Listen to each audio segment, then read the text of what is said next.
Good morning, students. Welcome once again to the English session of grade 12th. Today we are going to cover the chapter Red Trap by Selma Lazaroff. Already I have explained this chapter in online session of the class. So here's the video of the same chapter. Already the four characters in this chapter are here: the peddler, the crofter, iron master, and Edla. These four are there. Okay. The peddler is a poor man who sold red traps for his living, and was a petty thief too. The crofter, a simple trusting person who is robbed by a peddler. And the next character in the story, that is the iron master, a stern taskmaster and law abiding person. He trusts the peddler due to his daughter's persuasion. And the most important character of the story, Edla, the iron master's daughter, is a kind and a soft-hearted lady. Okay. The summary of the chapter is, as the red traps itself gives the idea about the chapter, that this world is like a trap, and we, the people, the common people, human being, are such act as a rat who just what to say कि वो खुद अपने जाल में फंस जाते हैं, है ना, इस रेड वर्ल्ड रूपी रेड ट्रैप में फंस जाते हैं. The theme of the chapter is by Selma Lagerlof. Essential goodness in the human being can be awaken through understanding and love. अगर किसी में कोई गुडनेस है, कोई ना कोई क्वालिटी है, so how we can dig out that one. तो हम उसे प्यार से या समझदारी से, हम उसे अंडरस्टैंडिंग के थ्रू ही अपन उसे जगा सकते हैं किसी भी ह्यूमन बीइंग में. ये लेसन का थीम है. So how the story started, कि जो पेडलर है वो इधर उधर थोड़ी बहुत चोरी करके, या फिर जो भी उसे गार्बेज वगैरह कहीं से मिलता है, बैगिंग करके, स्टोर से, बिग फार्म से, वो ऐसे कुछ चीज़ें मतलब उठा लेता है और उसमें से तार वगैरह जो रहते हैं निकाल करके छोटे छोटे रेड ट्रैप बना देता है. But this will not going to give him the whole support for the livelihood. तो वो क्या करता है, अपने जीने के लिए उसको ये सब पर्याप्त नहीं होता है, तो थोड़ी बहुत छोटी मोटी चोरी भी कर लेता है. उसके कपड़े फटे हुए रहते हैं, जैसा आप देख पा रहे हैं इस फोटो पे. उसके चिक्स जो हैं वो बहुत दबे हुए हैं, संकंड हैं, और हंगर उसकी आइज़ में नज़र आता है. So all this things about him while he was engrossed in his thought about traps, red traps. One day a very amusing thought came to his mind, that the world was a big red trap. He offered comforts and the joy just like the red traps offered cheese and forks. As soon as a rat was tempted to touch the bait, it trapped him. तो ये जो सारी चीज़ें हैं, ये देखिए, ये जो पूरा वर्ल्ड है, ये किसके जैसा है, रेड ट्रैप के जैसा है. तो ये एक जो नेक्स्ट आप देख रहे हैं यहाँ पे, एक चिक का चीज़ का एक रखा हुआ है. वो क्या है, एक टाइप का ऑफरिंग है. चीज़ जो है वो ऑफर कर रहा है. पॉक, वहाँ पे एक स्पून भी है उसके पास में. तो जैसे ही जो पर्सन होता है, अगर वो बेट्स लगा देते हैं, तो क्या होता है कि टच करता है, टच द बेट, वो उसने जैसे ही वो किसी के झांसे में आ जाए, टेम्प्ट हो जाए या पिघल जाए, तो क्या होता है कि वो उसमें ट्रैप हो जाता है. मतलब जो रैट होगा वो इस चीज़ को खाने के लिए आएगा, तो जैसे ही इसका वेट हल्का होता है, वो जो सामने जो लोहा लगा हुआ आप देख रहे हैं, वो उसके ऊपर आकर के गिर जाएगा और वो उस पर ट्रैप हो जाएगा.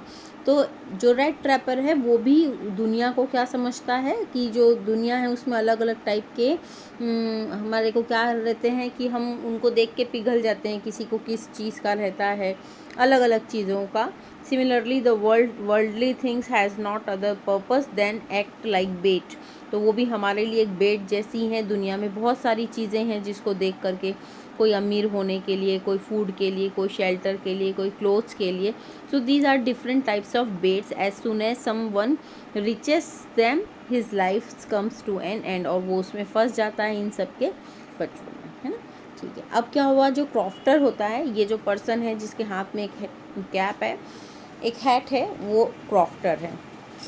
तो ये एक सिंपल मैन होता है क्रॉफ्टर, जो रामसो आयरन वर्क्स में काम किया करता था, साथ ही साथ में थोड़ी बहुत खेती भी कर लिया करता था। इसी टाइप से इसका जो गुजारा था वो बहुत अच्छे से निकल रहा था। आफ्टर दैट क्या हुआ कि इसकी ओल्ड एज आने लग गई, तो इसने जो काम था वो बंद कर दिया, है ना। वो उसकी बहुत प्रॉस्पर लाइफ थी जब ये प्रॉस्पर कर रहा था अपनी लाइफ में। फिर इसके पास में अभी के कंडीशन में एक काऊ है, जो मिल्क देने वाली काऊ रहती है, जिससे इसका गुजारा चलता है। तो ये भी अकेला रहता है, ना इसकी वाइफ रहती है, ना बच्चे रहते हैं। तो इसके घर में भी एक कॉटेज में अलग से रहता है। तो एक बार क्रॉफ्टर पेडलर जो है, एक डार्क इवनिंग पे जो है उसके रोड के पास में चलते रहता है। अचानक से रात होने के लिए हिसाब से वो he was seeking for the shelter for the night. वो यहाँ पे इस क्रॉफ्टर के घर पे, क्रॉफ्टर भी देखता है कि काफ़ी समय बाद में कोई आया है। ये उसको बहुत वेलकम करता है और बहुत खुश भी होता है साथ में कि कोई तो है जो मेरे से कम मेरे से बात करने वाला है कोई। तो ये इसको अपनी घर पे अपनी कॉटेज में नाइट के लिए रुकने को ऑफर रखता है। The crofter who had no wife no children was talkative and and much about and he also shared much about himself with the peddler. He informed the peddler that during his days of the prosperity he worked at the Ramso iron works. Now his cow supported him, and he even shared that he had earned 30 kroners by selling the cow's milk. The guest seemed जो guest रहता है, मतलब जो peddler है, उसे मतलब ये सब उसको नहीं बताना चाहिए था, फिर भी वो सारी चीज़ें सुनता रहता है उसकी। तो crofter showed him the money, even जो है उसके हाथ में जो पैसे होते हैं वो भी निकाल करके जो है उसे बताता है वो कि देखो मेरे हाथ में ये क्रॉफ्टर का कॉटेज है, और ये दोनों बैठ करके आराम से बातें कर रहे हैं, ताश वगैरह खेलते हैं कॉटेज के वहाँ पे बहुत देर तक के, है ना। He was also a longer like the trap sellers and was happy to have someone to talk to. So they had वो खाना वाना खाते हैं, सिगरेट जो है आप देख रहे हैं उसके पास में टबैको रोल है, and played cards till bed time. So इस टाइप से उसने अपनी सारी चीज़ें उसे बता दी। आफ्टर दिस व्हाट हैपन कि वो दोनों सुबह दोनों के दोनों वहाँ से निकल जाते हैं, और हाफ एन आवर बाद में जो पेडलर है वो वापस आता है। वो डोर को न तोड़ते हुए अपनी स्मार्टनेस दिखाते हुए विंडो के अंदर से हाथ डाल के क्रोनॉर्स निकाल लेता है। एक खूटी पे क्रोनॉर्स जो है 30 क्रोनॉर्स वो टंगे हुए रहते हैं उस पाउच में से विंडो में से हाथ डाल के वो निकाल लेता है। So this shows his smartness that वो अपने आप से बहुत खुश होता है, और रोड के रास्ते न जा कर के वो किधर जाता है, जंगल के रास्ते से जाता है, ताकि वो उसे कोई ट्रैप ना कर ले, कोई वो पकड़ ना ले। लेकिन अब उसे अचानक से याद आ जाता है, वो बार बार इधर उधर रास्ता भटक जाता है इस जंगल में, ऐसा लगता है वो एक ही एक जगह घूम रहा है, उसे रास्ता नहीं मिल रहा था। All at once he recalls that his thought about the world being a rat trap. Now his own turn had come. He had let himself to fooled by the baits, and he had caught in a rat trap.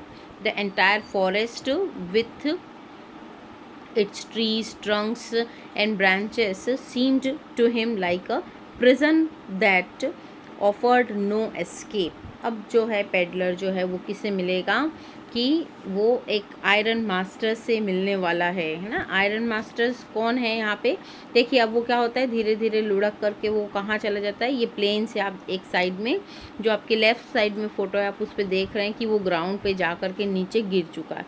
अब नीचे वो जब ground पे पड़ा हुआ है तो उसे लग रहा है कि अब उसकी लाइफ का एंड होने आ रहा है, कि उसका टाइम आ गया है। तो फिर भी उसे आसपास से कुछ थम्पिंग की आवाज़ आती रहती है, जैसे कोई हैमर है वो ठोक रहा है ना, कंटिन्यूसली हैमर से आयरन को पुश कर रहा है। तो उसे आवाज़ आती है, धीरे धीरे उसे समझ में आ जाता है कि ये ज़रूर यहाँ आसपास में आयरन मिल है। तो वो पूरी हिम्मत जुटा के थोड़ा बहुत मूव होता है उस साउंड की तरफ में।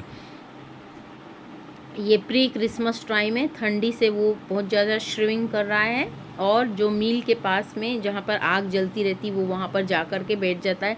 सभी लोग अपना वर्क करने में बिजी रहते हैं, इतना शोर रहता है, किसी को किसी से कोई मतलब नहीं, उससे कोई नहीं पूछता है क्रॉफ्टर से, उस वेगाबॉन्ड से, कि तुम क्यों आए हो यहाँ पे, क्या है, तुम कैसे आ गए अंदर में, कोई उसको नोटिस नहीं करता है। फिर वो आगे जा कर के वहाँ पर किसे जो आयरन मास्टर है, उस मिल का जो मालिक है, उसको देखता है। वो उसको पहचानने में मतलब भूल कर देता है, और उसके ऐसे फटे हुए कपड़े और इन सब में देख कर के बोलता है, उसको अंधेरे में डिम लाइट में पहचान नहीं पाता है। He mistook him to be Nils Olof. उसको क्या बोलता है, अरे तुम तो नाइल्स ओलेफ हो, मेरे उस रेजिमेंट में मेरे कॉमरेड थे, है ना। उसको वहाँ पे बहुत सारी बातें करता है, लेकिन पेडलर जो है वो बहुत ज़्यादा एस्टॉनिश्ड रहता है, मतलब वो बहुत ज़्यादा वंडर्ड रहता है उसकी इन सब एक्सप्रेशन को देख के। इवन वो कुछ रिस्पॉन्ड ही नहीं कर पाता है, क्योंकि उसने गलत व्यक्ति समझ लिया था उसको। आयरन मिल के मालिक ने उसको अपना फ्रेंड समझ लिया था, अपना कॉमरेड समझ लिया था कि तुम वहाँ थे। उसके अपनी वाइफ के बारे में बताता है कि my wife was no more, even my 2 sons, जो उसके जो बेटे वगैरह थे, नॉट 2 सन्स सेटल्ड अब्रॉड, ऐसा सब उसको बताता रहता है। और फिर उसको अपने घर चलने के लिए कहता है, तो वो रिफ्यूज़ कर देता है, उसी समय वो डिक्लाइन कर देता है हिज इन्विटेशन। सो जो soon the iron master came into the fog for his inspection and noticed the peddler, and he mistook him to the dim light for an old regiment comrade and addressed him as a Nile Olive. The peddler didn't try to clear his doubt, as he thought the iron master might give him some money. The iron master invited him home. The peddler thought the going that to the manor's house would be like throwing himself voluntarily into the lion's den, so he declined the invitation. Till here, the I'm going to pause the video. Whatever the remaining story we will discuss in the next part of the video. Please once go through the text so it might be more clear to you. Thank you.